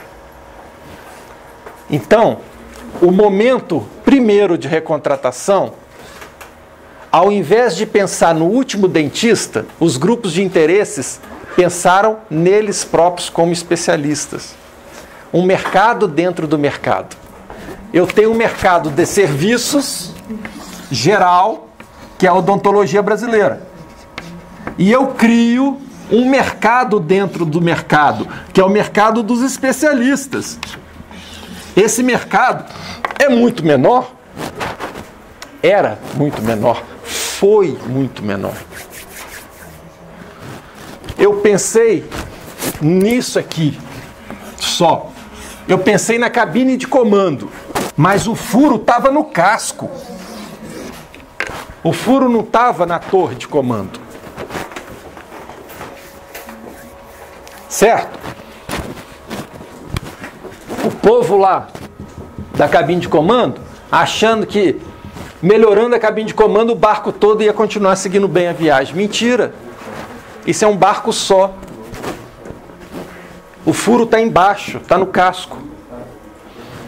Quando você contrata regras que satisfaçam o interesse só de grupos, você perde aquele sentido que o Buchanan dá, que quando você contrata, você tem que contratar pensando em todo mundo, ainda que você pertença a um grupo. A ortodontia sozinha não se salva, se a odontologia inteira afundar. A periodontia sozinha não se salva, se a odontologia inteira afundar. A implantodontia sozinha não se salva, nem a saúde coletiva. Tá claro? Mas ali não tinha ninguém falando do barco todo. Estava todo mundo preocupado com o seu camarote. Entendeu? E aí vai.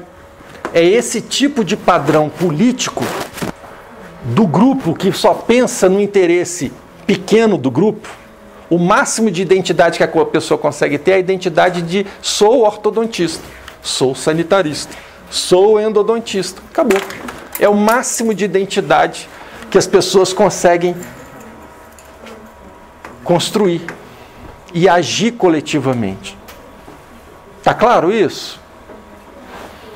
Não é uma fala totalmente estruturada. Vocês vão ter o texto lá para ler. Existem teorias para explicar esse tipo de coisa. Mas, em resumo, do ponto de vista, nossos problemas econômicos são decorrentes dos nossos problemas políticos. A verdade não está lá fora. O problema é que a gente tem que olhar no espelho e ver que é feio. Não adianta quebrar todos os espelhos da casa. Certo? Isso não vai te fazer bonito. Tá claro?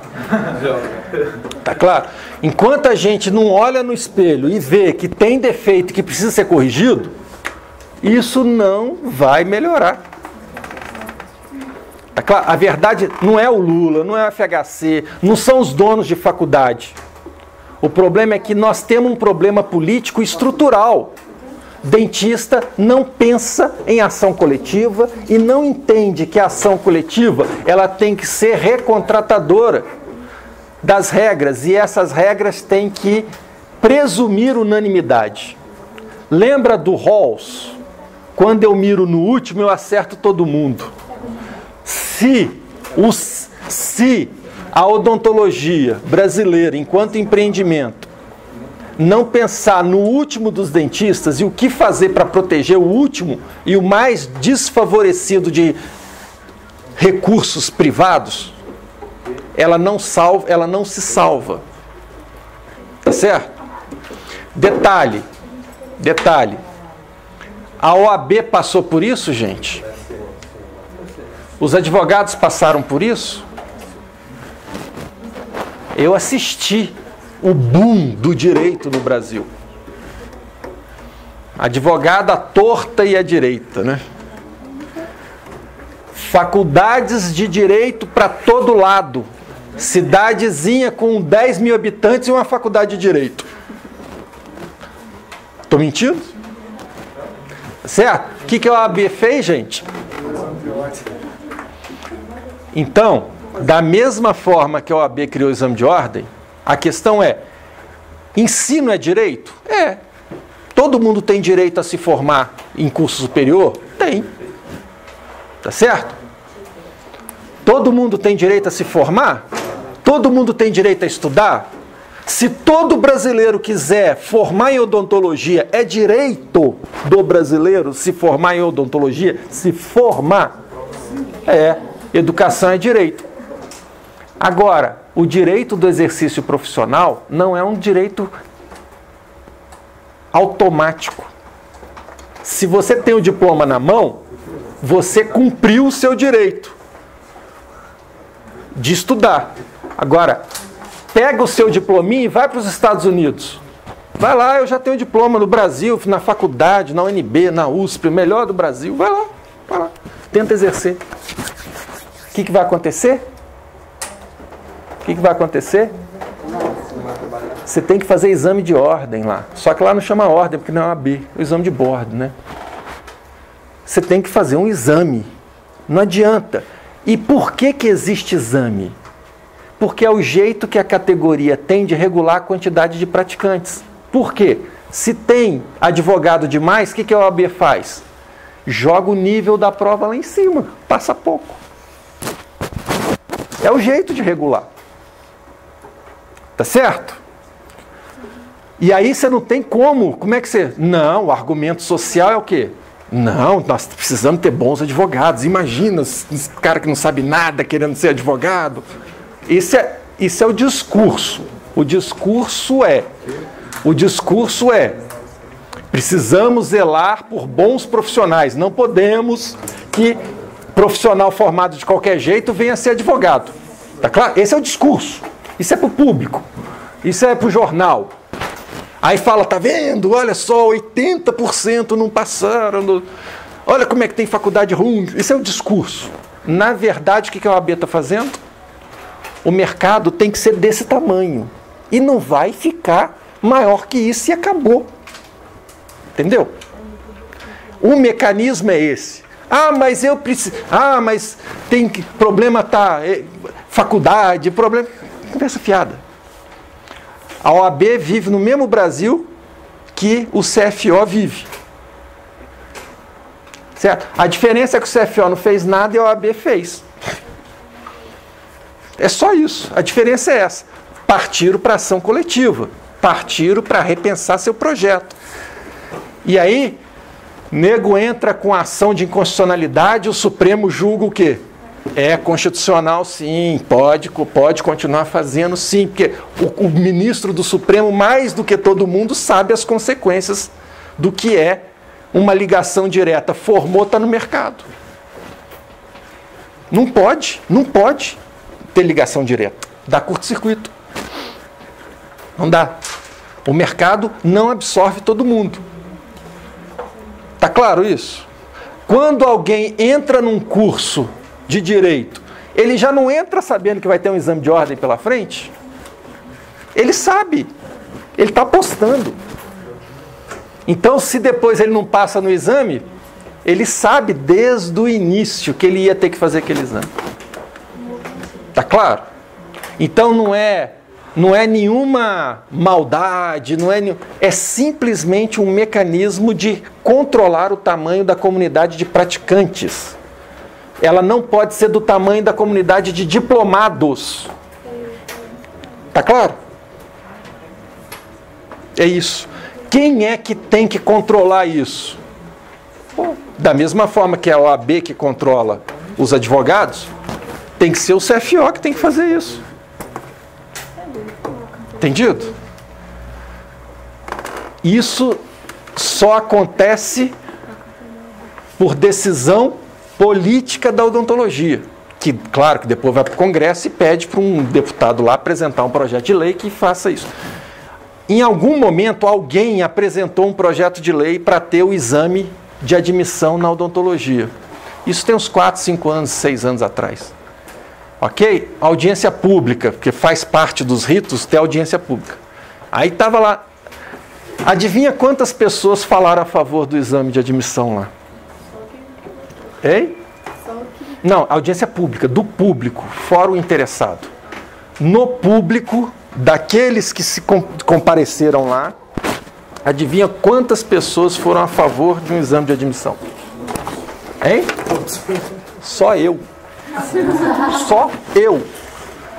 Como professor da UNB, lá tinha presidente CFO, de ABO, não sei o quê.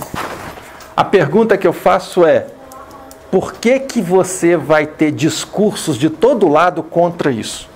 Nas ABOs, no sindicato. Porque o negócio deles são as anuidades. Entendeu? Aí vai ter um monte de conversinha fiada. Ah, mas o profissional do direito pode ser magistrado, o profissional pode não sei o quê, se ele não advogar, ele pode trabalhar em outra coisa. Você também. Você pode fazer carreira, pode ser dentista do Exército, você pode ser motorista de táxi, qual é o problema? Né? Qual que é o problema? Né? Quem dera se no Brasil todo táxi que a gente fosse uma pessoa no volante com nível superior, né? Os táxis seriam coisas bem mais civilizadas, né?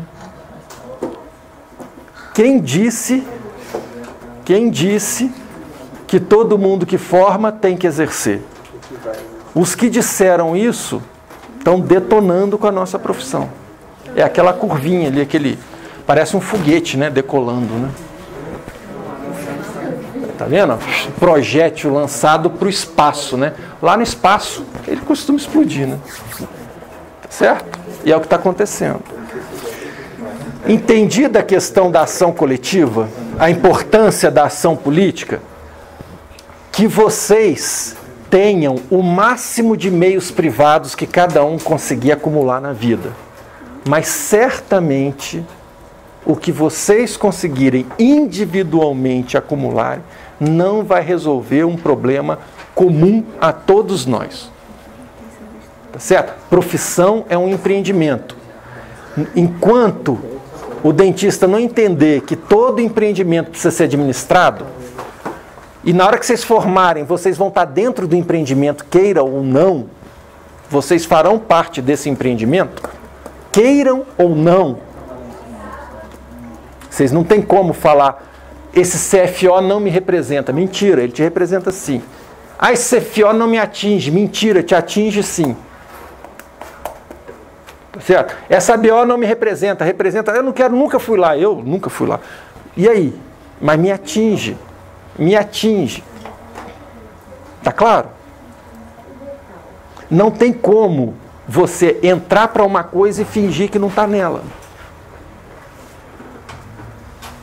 No dia que você formar, e for lá no conselho e pedir o registro de inscrição primária, a partir desse momento você faz parte de uma comunidade de praticantes. E por mais que você ache que mesmo indo para o Acre, isso não te salva. Em Tefé, o salário é de 2.000 por dentista. Fala, professor, mas nem tudo é dinheiro. Claro, claro. Se não fosse assim, não existia Madre Teresa de Calcutá no mundo. Tá certo? Então, assim, claro. Né? Claro. Agora, se você pensa no fim do mês, é bom pensar, além do seu empreendimento privado, num empreendimento coletivo, que é a profissão. Esses dois empreendimentos têm que funcionar bem. Tá claro? Tá claro? Bom, como é que nós estamos de hora?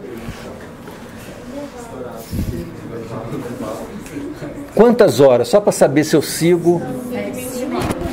5 e? 5:30? Não, não é possível. 5:25?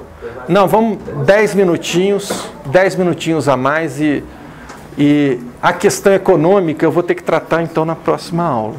Só concluir aqui, né?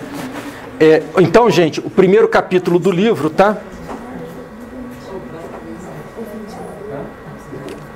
Vocês dão uma olhadinha lá, mas o livro é técnico e tem discussão teórica. Gente, o livro é técnico e tem discussões teóricas sobre política, do ponto de vista técnico, teoria. Por que disso, gente? É claro que ninguém aqui precisa ser cientista político para ser dentista. Na próxima aula, ninguém vai precisar ser economista para ser dentista. Ninguém precisa ser antropólogo para ser dentista ou sociólogo para ser dentista. A questão é, se algum dia você for presidente de ABO, presidente de CFO, presidente de sindicato, pelo amor de Deus, contrata um economista, um antropólogo, um sociólogo, contrata estudo desse povo, porque você não foi formado para pensar desse jeito. E aí você acaba fazendo bobagem. Da mesma forma que a gente passa 5 anos aprendendo a cuidar de dente, tem nego que passa 5 anos estudando o fenômeno político. Tem nego que passa 5 anos estudando economia, administração. Então, na hora de tocar o empreendimento, seja profissional, chame quem sabe fazer esse tipo de coisa, para discutir as questões. Porque dentista não consegue entender a dimensão política do empreendimento. Não consegue entender a dimensão econômica do empreendimento profissão. Ou sociológico. Tá claro isso? Tá? Ninguém aqui é obrigado, né, a entender esse texto inteiro aí. Isso foi uma disciplina que eu fiz no IUPERJ, no doutorado. Uma disciplina... Isso é produto de um texto, é um texto produto de uma disciplina de teoria. Né? E detalhe, isso aí é um pedacinho da ciência política. Eu escolhi esse pedacinho só linkando com o início da nossa aula, porque o dentista pensa quase que de umbigo o tempo todo. Então, eu escolhi teorias que partem do umbigo. Tá? O indivíduo querendo se dar bem. Isso eu acho que é representativo da maioria dos dentistas brasileiros. É um indivíduo querendo se dar bem. Tudo bem? Tá? Então, se dar bem politicamente pressupõe entender como é que funciona a contratação das regras, qual é a lógica de associação de coalizões, o tamanho da coalizão, os custos da associação política. Um termo que vocês podem tropeçar com ele aí no texto é o termo carona. Né? O que é o carona? O carona é aquele que não faz nada pelo empreendimento, mas quer tudo. Esse é o carona. Tipo assim, uma universidade vai entrar de greve. Quem que é o carona tradicional? Faculdade de Direito. Por quê? Porque ela sabe muito bem que se ela furar a greve, ela termina de dar o semestre direitinho, todo mundo tem férias, aí só avacalha depois. Tá. Se a greve não dá em nada, ela não fez nada. Então, para ela, ficou no 0 a 0. E se a greve der algum resultado, ela tem o máximo de ganho, porque não fez nada e ainda ganhou. Esse é o pensamento do carona. Qualquer comunidade política tem a obrigação de excluir carona. Ele é um peso. Quem é carona na odontologia? A princípio, todo mundo. A gente tinha que pensar do ponto de vista político, né? Do ponto de vista político, quem é carona nos conflitos. Então vamos lá. Só para terminar, gente, Nós temos um mercado de serviços odontológicos. Primeira pergunta que eu faço. Vamos lá. Quem pode prestar serviços odontológicos neste mercado, se a gente estiver na anarquia? Quem pode, gente? Qualquer um pode prestar. Certo? Na anarquia, qualquer um pode virar Tiradentes. Ok? Qualquer um pode virar um prático. Por isso que existe muita predação, muito esforço deseconômico. Então se contrata uma profissão.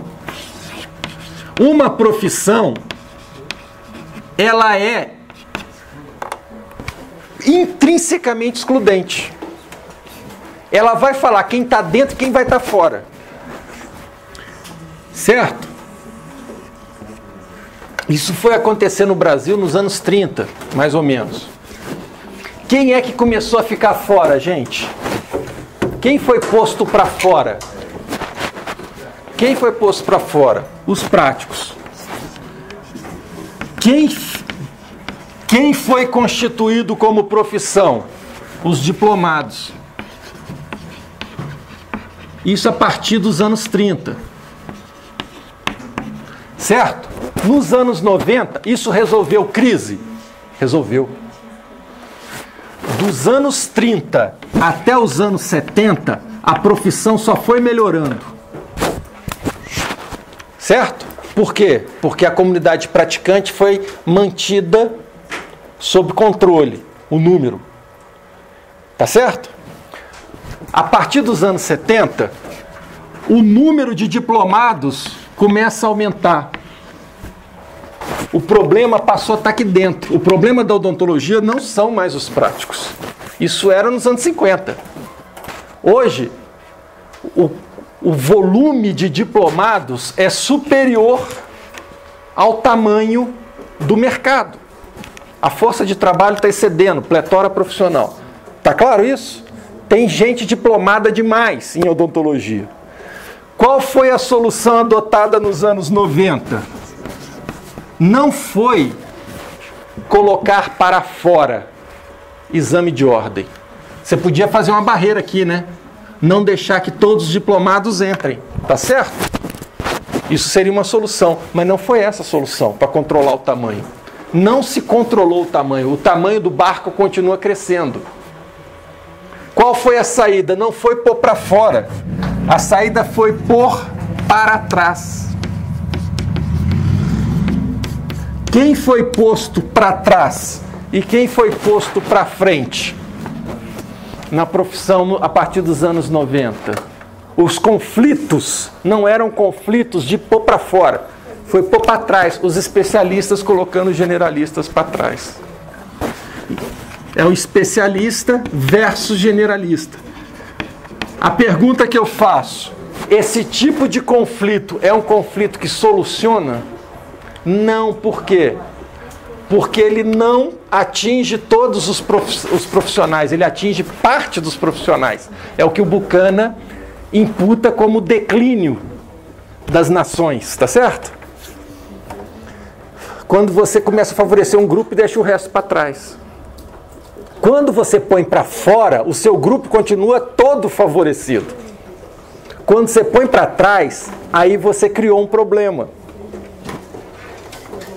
Tá claro? Sim. Então, o conflito, quem seria aqui, ó? O conflito atual hoje não é um conflito entre especialista e generalista. Esse é o conflito que foi colocado para a gente, isso não resolve. Esse conflito entre o especialista e o generalista não resolve o problema. Por quê? Porque ele põe uns para frente e outros para trás. E isso é a receita do insucesso de acordo com Buchanan. Qual é o conflito que resolve? É entre diplomados praticantes e não praticantes. Esse é o conflito que tem que ser estabelecido. Quem pode praticar e quem não pode praticar. Mas é no universo dos diplomados. Tá certo? Por quê? Porque quem entra, todo mundo fica protegido. E quem é diplomado, mas não entra, está fora. Não faz parte da profissão. Ter o diploma de dentista, você não faz parte da profissão. Quando é que você passa a fazer parte da profissão? Porque você pode ter o diploma de dentista e ter uma pizzaria. Quando é que você passa a fazer parte da profissão? Quando você se inscreve no conselho. Aí você está autorizado a praticar a odontologia. Está claro? Então o nosso problema é quem pode e quem não pode praticar. No universo dos diplomados. Porque a gente sabe que tem diplomados e diplomados. Não é isso? Vocês aqui estão ralando. Até com essa disciplina aqui, esse conteúdo é tradicional em todos os cursos de odontologia no Brasil? Vocês estão se esforçando, então? Nem todo mundo gosta. Estuda, faz prova, tem que passar nesse trem. Professor é exigente, é chato, não sei o quê. Não é isso? Tem diplomado e tem diplomado. Agora, na hora que você formar pela UNB, com toda a exigência que você tem aqui, e o outro se formar pela faculdade particular da esquina, eu não vou falar nome aqui, os dois vão no CRO, os dois vão ter o direito de exercer igualmente. A pergunta que eu faço é o seguinte: em algum momento que você foi paciente de algum dentista, você perguntou para o dentista onde é que ele tinha sido formado? Você já perguntou? É raro quem pergunta. Você já conferiu no site do MEC qual é a pontuação da faculdade do cara? E aí aquele cara formado naquela faculdade caça-níquel vai estar no mercado concorrendo com você igualzinho. Ah, professor, mas eu estudei mais, eu sei mais. Não sei. Tem um monte, o cara vira especialista rapidinho, ele estuda 2 anos uma especialidade, você estudou um curso de odontologia inteiro. Ele foca só na especialidade, o resto ele é uma besta quadrada. E no mercado ele vai melhor que você. Se você não for para aquela especialidade também. Está claro isso? Ele se salva na especialidade. Ele sabe que fez uma graduação meia boca. Aí ele finca o pé dentro da especialidade e se coloca no mercado na sua frente. Ele pega o caminho mais fácil, o atalho. A formação foi fraca, não foi exigido. Mas na hora de inscrever lá no conselho, pediram alguma coisa para ele? Não, nem para você, só pediram o diploma. Não pediram para fazer um exame. Entendeu? Esse papo de formou, praticou, isso prejudica os melhores. Você não ralou para estar aqui? Você deve conhecer gente que está na odontologia fazendo uma faculdade particular e você fala assim, meu Deus, como é que aquele cara está fazendo faculdade? Você conhece, ou de medicina. Você fala, como é que pode, né? Papai pagou só isso. Não é isso? Você conhece, eu conheço, todo mundo conhece. É justo isso? Certo? Tá? Ação coletiva é uma das formas para atingir fins particulares. E todo mundo aqui tem o mesmo fim. Todo mundo tem o mesmo fim. Só que na odontologia, pouco se faz coletivamente para se atingir esses fins. As pessoas acham que se salvam sozinhas. Não salva, gente. Não salva. Tá certo? Tudo bem? A estrutura está encanada errada. Tá claro isso? Tudo bem? A mudança tem que ser estrutural na profissão. Ok? Legal? Esse é o conteúdo de política, com muito pouca teoria. Depois vocês dão uma passada de olho lá no material, a primeira parte do livro. Né? Claro que vocês não vão seguir a teoria ali, mas qualquer dúvida, dá uma Ok? O que importa é essa noção, a importância da ação coletiva e a importância de contratação de regras includentes. Você tem que ter a presunção da unanimidade. Legal, gente? Até a próxima aula que a gente fala da parte econômica. Ok?